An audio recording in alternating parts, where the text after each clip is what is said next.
Welcome to ప్రజా television news బులెటిన్ల ముందుగా headlines. Palakurthi మండల కేంద్రంలో పోలీసుల మార్చ్ ఫాస్ట్.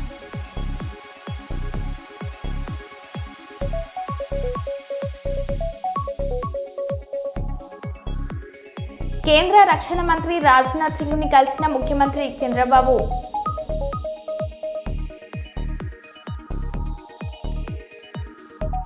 మదిరాలో సైకో హల్చల్, ఇంట్లోకి దూరే ప్రయత్నం చేసిన సైకో, భయభ్రాంతులకు గురైన ప్రజలు.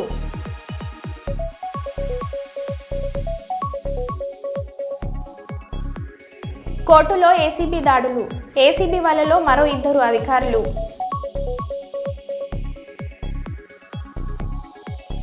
ఎండు గంజాయిని సరఫరా చేస్తున్న 4 నిందితులను అరెస్ట్ చేసిన నార్కోటిక్ పోలీసులు.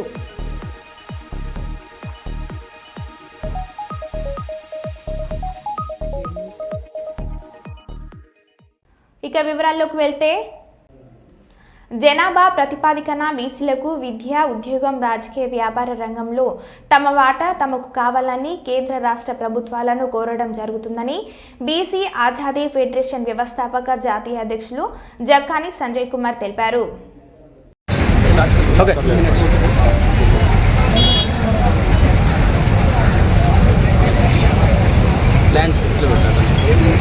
జనాభా ప్రాతిపదికన బీసీలకు విద్యా, ఉద్యోగ, వ్యాపార, రాజకీయ రంగాల్లో మా వాటా మాకు కావాలనేటువంటి నినాదంతో ఇవాళ ఈ యొక్క బీసీ మేల్కొల్పు యాత్ర గోదావరిఖనికి చేరుకున్నది.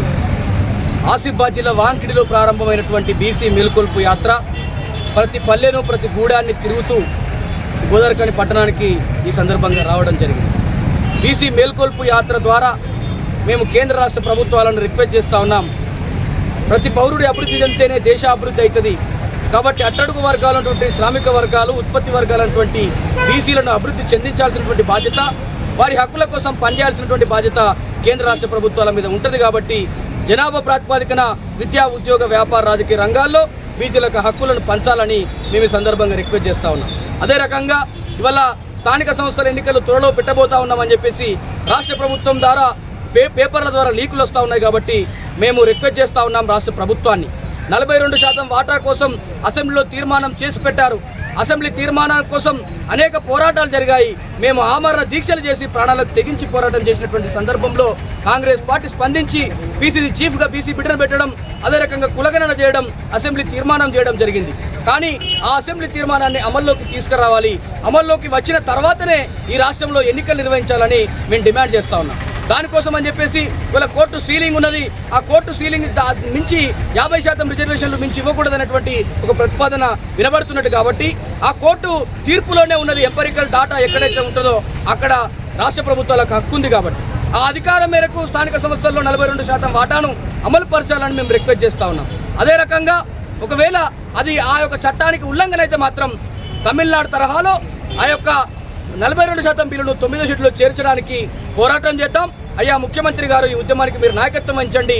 తప్పకుండా కూడా 42% వాటాను అమలు జరిగిన తర్వాతనే ఎన్నికలు నిర్వహించాలి తప్ప మీరు పార్టీ పరంగా ఇస్తే మా బీసీలను గోసబెట్టినట్టు అవుతుంది, మీరు పార్టీ పరంగా ఇస్తే బీసీలను మోసం చేసినట్టు అవుతుంది. కాబట్టి అయ్యా మీకు చేతులెత్తి నమస్కరించి వేడుకుంటా ఉన్నాం యావత్ బీసీల పక్షాన 42% వాటాను ఈ రాష్ట్రంలో అమలు పరిచిన తర్వాతనే ప్రజాస్వామ్య వ్యవస్థలో తొలిమెట్టుకున్నటువంటి స్థానిక సంస్థల్లో మేము 78 ఏళ్ళుగా గోసపడతా ఉన్నాం, మోసపోతా ఉన్నాం. ఒక ఏడాది 2 ఏళ్ళు ఎన్నికలు లేట్ అయితే జరిగే నష్టం ఏమి లేదు. కాబట్టి ఇలా బీసీలకు ఇచ్చినటువంటి హామీను మీరే అమలు చేయాలి. మీరు తప్ప ఈ రాష్ట్రంలో, కేంద్రంలో ఎలాంటి ప్రభుత్వాలు ఉన్నా కూడా ఇంతవరకు సాహసోపేత నిర్ణయాలు చేయలేదు. కాబట్టి ఇది అమల్లోకి వచ్చిన తర్వాతనే ఎన్నికలు నిర్వహించాలని మేము డిమాండ్ చేస్తా ఉన్నాం, రిక్వెస్ట్ చేస్తా ఉన్నాం. మంచిర్యాల కార్పొరేషన్ పరిధిలోని మంచిర్యాల గోదావరి తీరాన ఉన్న మాతా శిశు ఆసుపత్రిని సందర్శించి డాక్టర్తో మాట్లాడి సమస్యలను తెలుసుకొని సంబంధిత అధికారులతో మాట్లాడి అతి త్వరగా పరిష్కరించాలని ఆదేశించిన మంచిర్యాల శాసనసభ్యులు కొక్కిరాల ప్రేమ్సాగర్ రావు, ఎమ్మెల్యేతో పాటు మంచిర్యాల కార్పొరేషన్ కమిషనర్, తాజా మాజీ ప్రజాప్రతినిధులు, నాయకులు, మహిళా నాయకురాలు, కార్యకర్తలు తదితరులు పాల్గొన్నారు.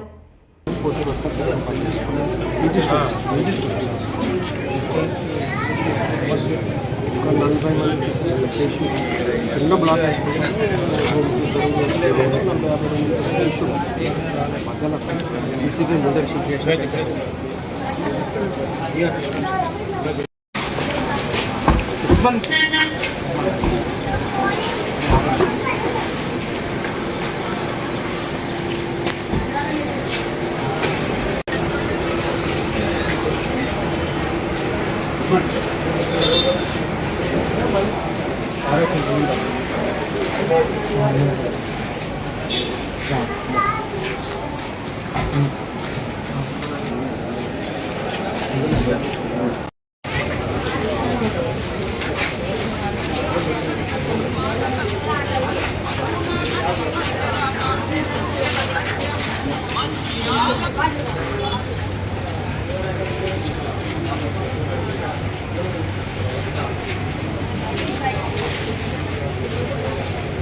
అభివృద్ధి వైపు కర్నూలు అడుగులు దినదిన అభివృద్ధి చెందే దిశగా ఉమ్మడి కర్నూలు జిల్లా అడుగులు పడ్డాయని పారిశ్రామికవేత్తలు, బిల్డర్స్, వ్యాపారులు కర్నూలు పరిసర ప్రాంతాల్లో పెట్టుబడులు పెట్టాలని 25% పెట్టుబడులు పెడితే 75% రాబడి ఉంటుందని కర్నూలు పార్లమెంటు సభ్యులు బస్తిపట్టి నాగరాజు, రాజ్యసభ మాజీ సభ్యులు వెంకటేష్, కేటరాయి సిబ్బంది, వ్యాపారులు, బిల్డర్స్ చెబుతున్నారు. కర్నూలు నగరంలోని ఎస్సీ, బీసీ కళాశాల మైదానంలో creed high property build tech show 2వ రోజు ఆకర్షణీయంగా అతిథులతో కొనసాగింది.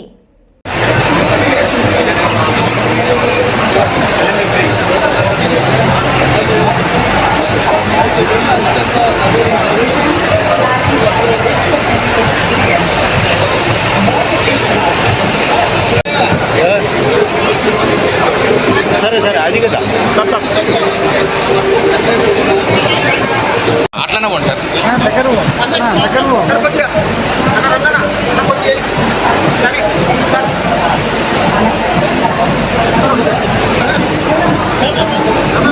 ఒక్క నిమిషం సార్, పైకి వెళ్ళండి.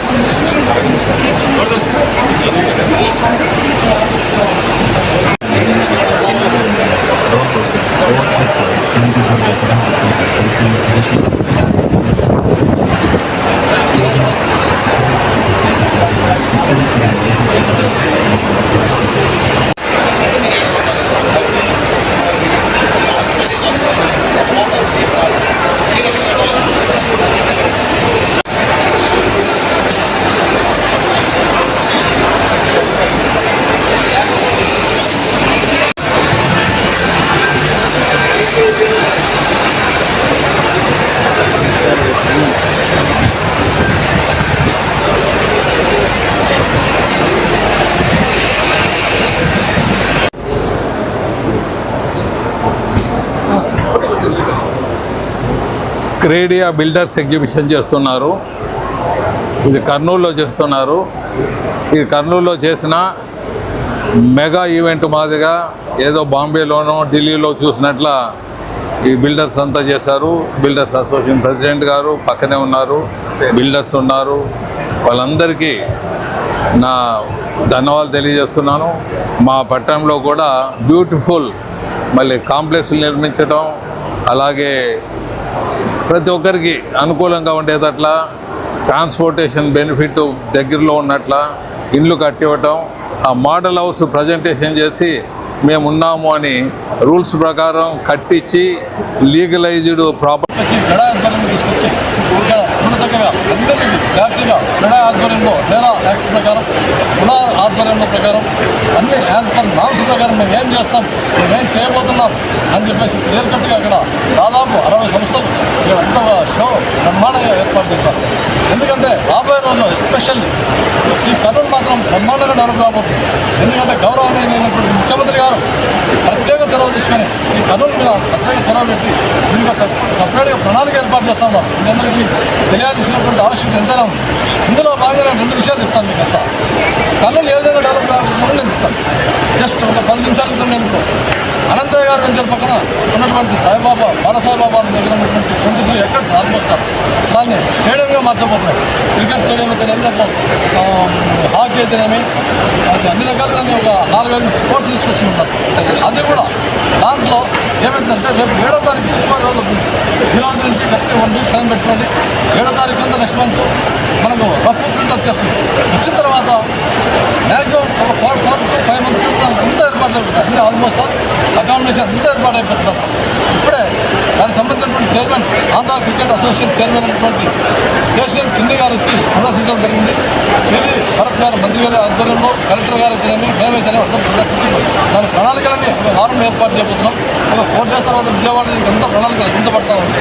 కాబట్టి అక్కడ ఆ విధంగా డెవలప్ అవుతాయి. ఇక రెండో విషయం, మేము వెంచర్లన్నీ ఇక్కడ ఇంత మొత్తం ఇక్కడ ఇచ్చేసారు. కర్నూలు ఏ విధంగా డెవలప్ అవుతుంది నేను 3 అంశాలు చెప్పేస్తాను. భారతదేశ వ్యాప్తంగా పారిశ్రామికంగా ఈ కర్నూలు ప్రాంతాన్ని డెవలప్ చేయాలని చెప్పేసి 13 పాయింట్లు ఇచ్చారు. 3 పాయింట్స్ అంటే పారిశ్రామిక కేంద్రాలు. దాంట్లో 13లో మన కర్నూలు ఒకటి సెలెక్ట్ అయింది, ఓర్వగల్ ప్రాంతం. ఎందుకంటే దీంట్లో బెనిఫిట్ ఏమంటే మనకు దాదాపు ఇప్పటికే 2,800 కోట్ల రూపాయలు డిపాజిట్ అయిందని సెంట్రల్ గవర్నమెంట్ నుంచి మనం ఈ కూటమి ప్రభుత్వంలో. అంటే మీరు ఒకసారి ఆలోచించండి, డెవలప్మెంట్ అనేది వేరే విషయం వెళ్తున్నది. ఇది ఒక అంశం. ఆ 2,800 ఎకరాలు ఏదో తీశారు కదా, 2,800 కోట్లు ఇచ్చారు కదా, అట్లా ఉంటుంది. అందుకే లేదు ఇక్కడ అంత ఫండ్ వచ్చిన తర్వాత ఇప్పుడు టెండర్లు వేస్తూ ఉన్నారు. రైల్వే అయితేనేమి, రోడ్స్ అయితేనేమి, ఇరిగేషన్ అయితే అక్కడ వాటర్ స్పెషలిస్ట్ ఇస్తూ ఇప్పుడు మనకు ఎమర్జెన్సీగా రోడ్ల హబ్ ఒకటి ఇంకా 10 రోజుల్లో జస్ట్ 10 daysలో శంకుస్థాపన జరగబోతారు. 116 ఎకరాలతో ఫస్ట్ ఫేజ్ రోడ్ల హబ్. గోదర్ఖని గాంధీనగర్ MDHWS బాలల సంరక్షణ సంస్థలో principal junior civil judge Godavarikhani Shri Nallala Venkata Sachin Reddy జన్మదినం సందర్భంగా గోదర్ఖని కోర్టు సిబ్బంది MDHWS బాలల సంరక్షణ సంస్థని సందర్శించి ఆశ్రమ పిల్లలకి అన్నదాన కార్యక్రమాన్ని నిర్వహించడం జరిగింది. ఈ కార్యక్రమంలో ఆశ్రమ పిల్లలు, గోదర్ఖని కోర్టు సిబ్బంది మరియు ఆశ్రమ నిర్వాహకులు, పెద్దపల్లి జిల్లా SC/ST అట్రాసిటీ కమిటీ సభ్యులు పోచంపల్లి రాజయ్య మరియు అనాథ పిల్లల హక్కుల పోరాట సమితి తెలంగాణ రాష్ట్ర ఉపాధ్యక్షులు నూనెటి రాజు పిల్లలు పాల్గొన్నారు.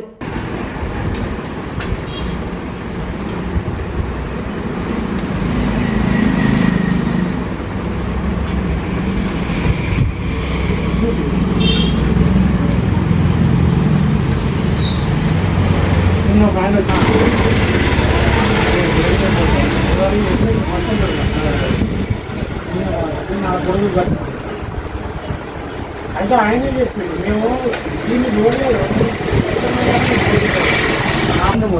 కాదు ఎప్పుడు వచ్చింది పోయింది సార్.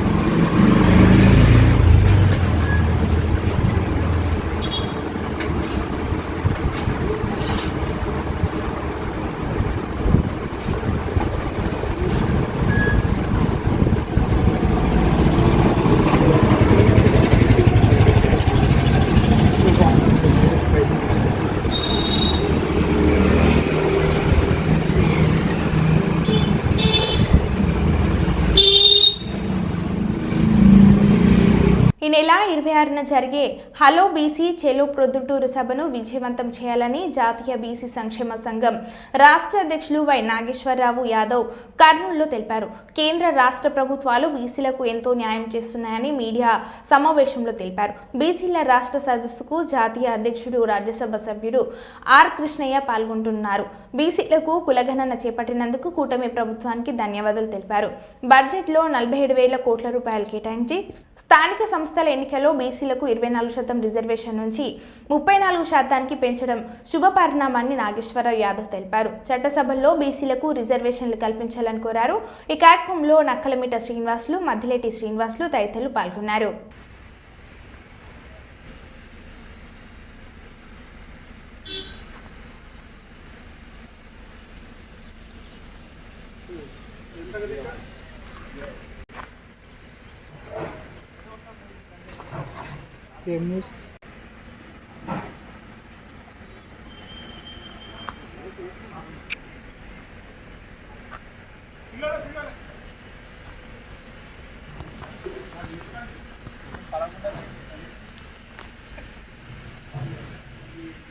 అది 147 కిలోల గాంజాని సీజ్ చేయడం జరిగింది.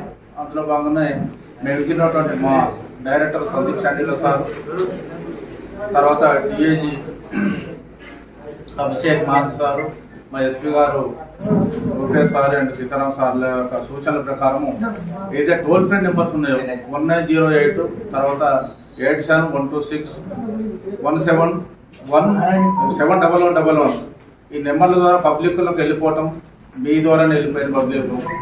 ఆ పబ్లిక్లోకి వెళ్ళిపోయినటువంటి టోల్ ఫ్రీ నెంబర్స్ ద్వారానే మాకు ఇన్ఫర్మేషన్ ఈరోజు ఎస్ఐ రాజు గారు ఉదయం 9 గంటల ప్రాంతంలో ఉండగా వారికి ఒక నమ్మదైన సమాచారం వచ్చింది. ఆ నమ్మదైన సమాచారం ఏంటంటే ఒక ట్రాక్టర్ యందు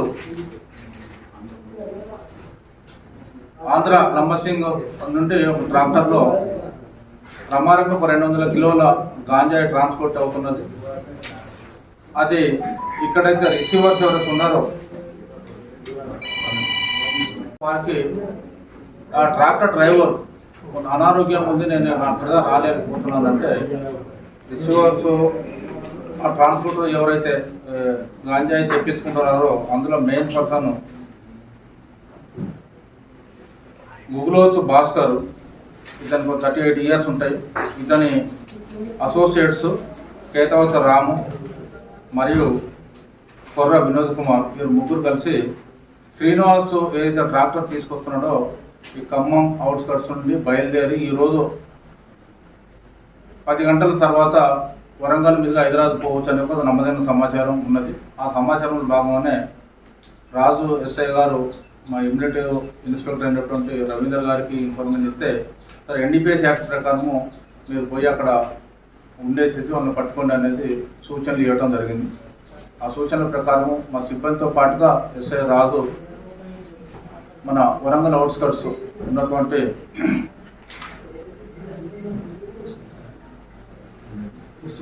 ఉరుసుకుంట దగ్గర మాట వేసి ఉండగా మాకున్న ఇన్ఫర్మేషన్ ప్రకారం ఆ ట్రాక్టరు మరియు ఆ ట్రాక్టర్కు పైలట్గా స్విఫ్ట్ కార్ వస్తూ ఉంది. ఆ స్విఫ్ట్ కార్ని చూసి ఇన్ఫర్మేషన్ ఇవ్వగా సిబ్బందితో నడుపుకొని ఆ ట్రాక్టర్ ట్రాలీ కింద ఏదైతే ట్రాలీ అడుగు భాగంగా దాన్ని ఒక స్పెషల్గా అర్రలు ఏర్పాటు చేసేసి దాన్ని వర్షంలో పేర్చుకొని గాంజాయి తీసుకురావడం, ఆ తెచ్చిన గాంజాని సీజ్ చేసి లెక్కిస్తే ప్రమాదమే 210 కిలోల గాంజాయి సీజ్ చేయడం జరిగింది. 210 కిలోల గాంజాయికి 1,05,00,000 రూపాయల విలువ గల గాంజాయిని సీజ్ చేయడం జరిగింది. ఈరోజు సీజ్ చేసి 4 నిందితులను కూడా మేము ఈరోజు అరెస్ట్ చేసినాము. అందులో 4లో గుగ్లోత్ భాస్కర్ అనే అతను నెంబర్ 1, కేతావత్ రామ్ నాయక్, కొర్ర వినోద్ కుమార్ మరియు విరోగుల శ్రీనివాసు అనే అతను ఆంధ్ర నుండి ట్రాక్టర్ ఖమ్మం వరకు చేసినాడు. అక్కడ నుండి వీళ్ళు 4 కూడా ఒకటిగా ఏర్పడేసేసి హైదరాబాద్ ట్రాన్స్పోర్ట్ చేస్తుంటే ఉచ్చుకుంట వద్ద ఈ ట్రాక్టర్ను ఆపటం, ఈ గాంజాయి సీజ్ చేయడం జరిగింది.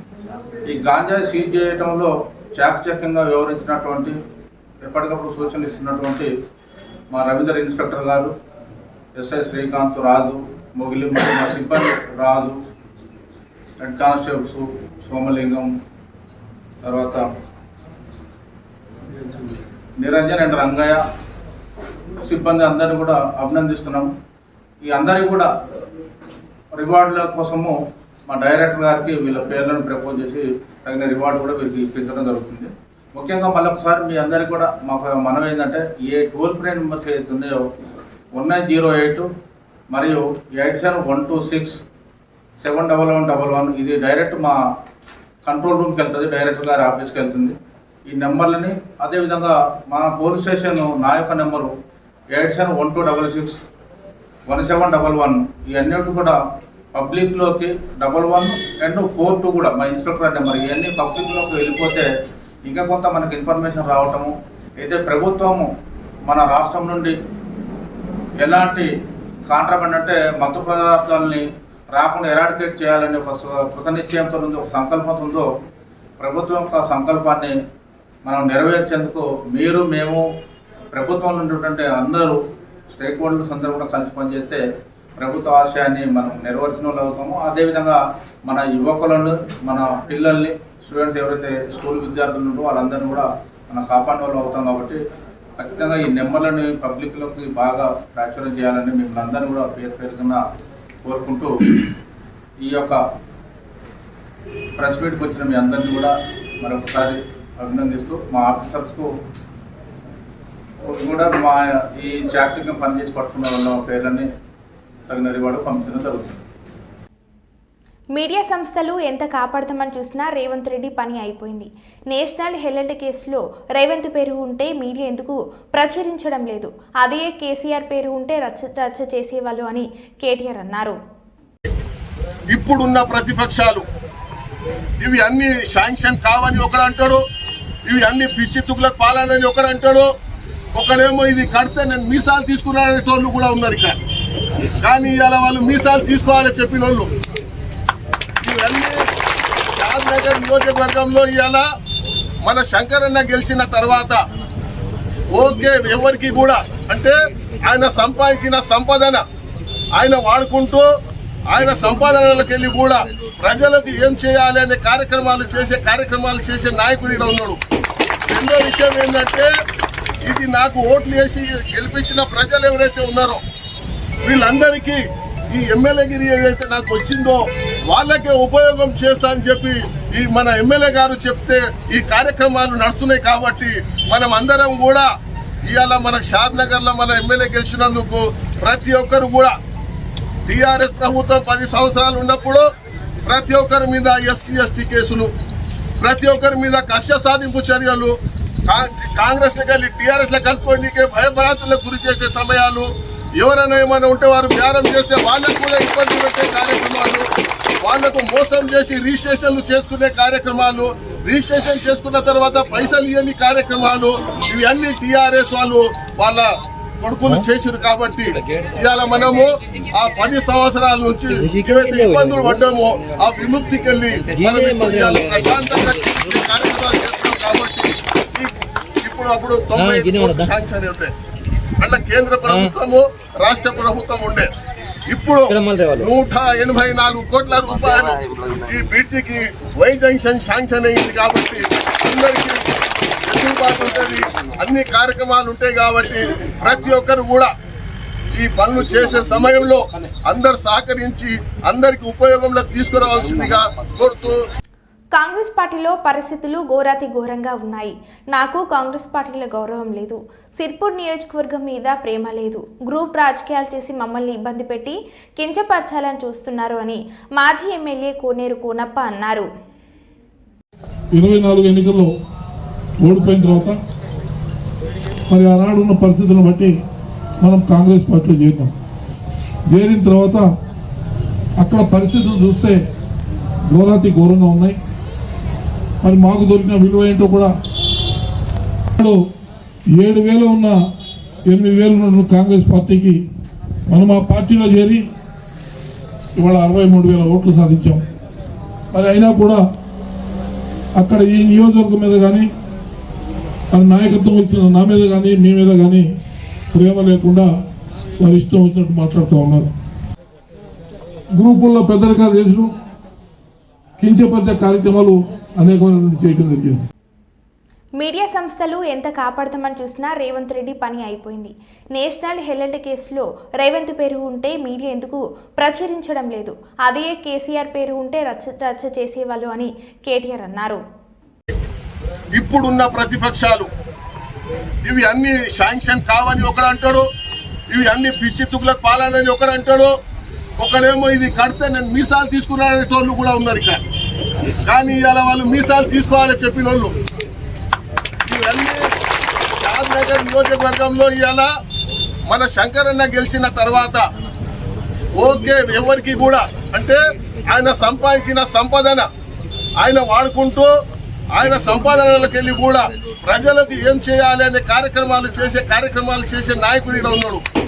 రెండో విషయం ఏంటంటే ఇది నాకు ఓట్లు వేసి గెలిపించిన ప్రజలు ఎవరైతే ఉన్నారో వీళ్ళందరికీ ఈ ఎమ్మెల్యేగిరి ఏదైతే నాకు వచ్చిందో వాళ్ళకే ఉపయోగం చేస్తా అని చెప్పి ఈ మన ఎమ్మెల్యే గారు చెప్తే ఈ కార్యక్రమాలు నడుస్తున్నాయి. కాబట్టి మనం అందరం కూడా ఇవాళ మనకు షాద్నగర్లో మన ఎమ్మెల్యే గెలిచినందుకు ప్రతి ఒక్కరు కూడా టీఆర్ఎస్ ప్రభుత్వం 10 సంవత్సరాలు ఉన్నప్పుడు ప్రతి ఒక్కరి మీద ఎస్సీ ఎస్టీ కేసులు, ప్రతి ఒక్కరి మీద కక్ష సాధింపు చర్యలు, కాంగ్రెస్ని కలిసి టీఆర్ఎస్లో కలుపుకోవడానికి భయభ్రాంతులకు గురి చేసే సమయాలు, ఎవరైనా ఏమైనా ఉంటే వారు బేరం చేస్తే వాళ్ళకు కూడా ఇబ్బంది పెట్టే కార్యక్రమాలు, వాళ్లకు మోసం చేసి రిజిస్ట్రేషన్లు చేసుకునే కార్యక్రమాలు, రిజిస్ట్రేషన్ చేసుకున్న తర్వాత పైసలు ఇవ్వని కార్యక్రమాలు, ఇవన్నీ టీఆర్ఎస్ వాళ్ళు వాళ్ళ కొడుకులు చేశారు. కాబట్టి ఇవాళ మనము ఆ 10 సంవత్సరాల నుంచి ఏవైతే ఇబ్బందులు పడ్డామో ఆ విముక్తికి వెళ్ళి మనం ప్రశాంతంగా కార్యక్రమాలు చేస్తాం. కాబట్టి ఇప్పుడు అప్పుడు 90 శాంక్షన్ ఉంటాయి అట్లా కేంద్ర ప్రభుత్వము రాష్ట్ర ప్రభుత్వం ఉండే. ఇప్పుడు 184 కోట్ల రూపాయలు ఈ బ్రిడ్జికి వై జంక్షన్ శాంక్షన్ అయింది. కాబట్టి అందరికీ వెసులుబాటు ఉంటుంది, అన్ని కార్యక్రమాలు ఉంటాయి. కాబట్టి ప్రతి ఒక్కరు కూడా ఈ పనులు చేసే సమయంలో అందరు సహకరించి అందరికి ఉపయోగంలోకి తీసుకురావాల్సిందిగా కోరుతూ మరో బులెటిన్లో మళ్ళీ కలుద్దాం. Stay tune.